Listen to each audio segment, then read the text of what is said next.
अस्सलामुअलैकुम दोस्तों, मैं हूं सोहेल इकबाल और आप देख रहे हैं सोहेल टीवी। 21वीं सदी में ज़मीन पर आप बुलंद व बाला इमारतें तो देखते होंगे और इन बुलंद व बाला इमारतों के किसी फ्लोर पर जाने के लिए आपने एलिवेटर का इस्तेमाल तो ज़रूर किया होगा। लेकिन क्या आप जानते हैं कि एक ऐसी टेक्नोलॉजी पर काम किया जा रहा है जिसकी मदद से एलिवेटर के ज़रिए इंसान को स्पेस में भेजा जा सकता है। स्पेस अब एक ऐसी चीज़ हो गई है जहां बहुत सारे साइंसदान लगातार आते जाते रहते हैं, कभी सैटेलाइट मेंटेन करने और कभी स्पेस स्टेशन में।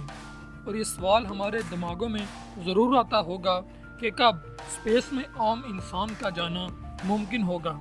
जापान की एक कंपनी ओबेशिया कॉरपोरेशन 2035 तक स्पेस एलिवेटर बनाने का दावा कर चुकी है। लेकिन ये मुमकिन कैसे होगा और इसकी ज़रूरत आखिर क्यों है? आज की टेक्नोलॉजी में एक सैटेलाइट या रॉकेट को स्पेस में भेजने के लिए अरबों डॉलर खर्च होते हैं। नासा की ऑफिशियल रिपोर्ट के मुताबिक 1 किलोग्राम वजन की किसी चीज़ को स्पेस में भेजने के लिए 15,000 से 20,000 डॉलर लगते हैं। तो अगर आपको एक स्पेसक्राफ्ट स्पेस में भेजना है तो उसका वजन होगा 5,31,000 kg, जिस पर 8,000 मिलियन डॉलर का खर्चा होगा। और इतना खर्चा सिर्फ स्पेसक्राफ्ट को लॉन्च करने के लिए, जो बहुत ही महंगा है।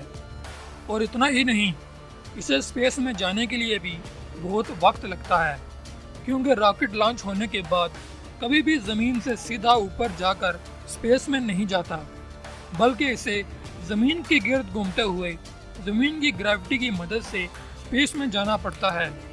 और जितना ईंधन ज़मीन की ग्रेविटेशनल फील्ड से निकलने में लगता है, इतना में एक स्पेसक्राफ्ट स्पेस में पहुंचने के बाद आराम से मरीख और इससे आगे सफ़र कर सकता है, क्योंकि स्पेस में किसी किस्म की फ्रिक्शनल फोर्स नहीं होती। और इसीलिए साइंसदानों ने नया और बेहतरीन तरीका दरियाफ्त किया, जो है स्पेस एलिवेटर, जिससे वक्त और ईंधन बहुत ही कम खर्च होगा। इंटरनेशनल एकेडमी ऑफ एस्ट्रोनॉटिक्स का कहना है कि अगर ऐसा कोई स्पेस एलिवेटर तैयार कर लिया जाता है तो एक बार में 7-20 टन के रॉकेट स्पेस में भेजे जा सकते हैं, और वो भी पर केजी के हिसाब से सिर्फ $500 में। IAA के साइंसदानों का मानना है कि अगर ये स्पेस एलिवेटर बनकर तैयार हो जाता है तो आप ये मान लीजिए कि एस्ट्रॉयड माइनिंग का काम भी शुरू हो जाएगा। और एक बार ये एस्ट्रॉयड माइनिंग का काम शुरू हो गया तो इससे इतना कीमती मिनरल हासिल होगा जिसकी वजह से ज़मीन पर पोल्यूशन बंद हो जाएगा। अब आपके दिमाग में सवाल ज़रूर आया होगा कि आखिर ये स्पेस एलिवेटर कैसे काम करेगा। तो दोस्तों, इस स्पेस एलिवेटर को स्पेस में पहुंचाने के लिए किसी रॉकेट या सैटेलाइट की ज़रूरत नहीं होगी, और ये स्पेस एलिवेटर भी इमारत में लगे आम एलिवेटर की तरह ही काम करेगा। जैसे केबल के ज़रिए एलिवेटर एक फ्लोर से दूसरे फ्लोर तक पहुंचता है, बिल्कुल इसी तरह स्पेस एलिवेटर भी काम करेगा। लेकिन स्पेस एलिवेटर में जो केबल इस्तेमाल होगी वो कोई आम मेटल से नहीं बनी होगी, बल्कि वो ख़ास कार्बन नैनो ट्यूब से बनी होगी। और ये बहुत ही लाइट होगी, लेकिन बहुत ही ज़्यादा पावरफुल होगी।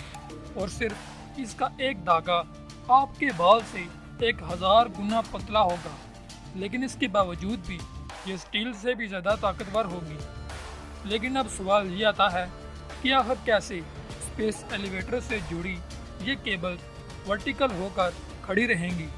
तो इसका जवाब ये है कि एक तरफ ज़मीन की ग्रेविटेशनल फोर्स केबल के नीचे वाले हिस्से को सीधा करके रखेगी, और वहीं दूसरी तरफ सेंट्रीफ्यूगल फोर्स केबल के ऊपर वाले हिस्से को स्पेस में सीधा करके रखेगी। और अब प्लान ये है कि ज़मीन से 36,000 किलोमीटर दूर मौजूद जियो स्टेशनरी सैटेलाइट से एक मजबूत केबल को कनेक्ट किया जाए, और फिर इस केबल को ज़मीन पर मौजूद समुद्री जहाज़ में बनाए गए प्लेटफॉर्म में नस्ब किया जाए। और इस प्लेटफॉर्म में लेज़र बीम जनरेटर मौजूद होंगे जो सूरज की रोशनी से भी काम करेंगे।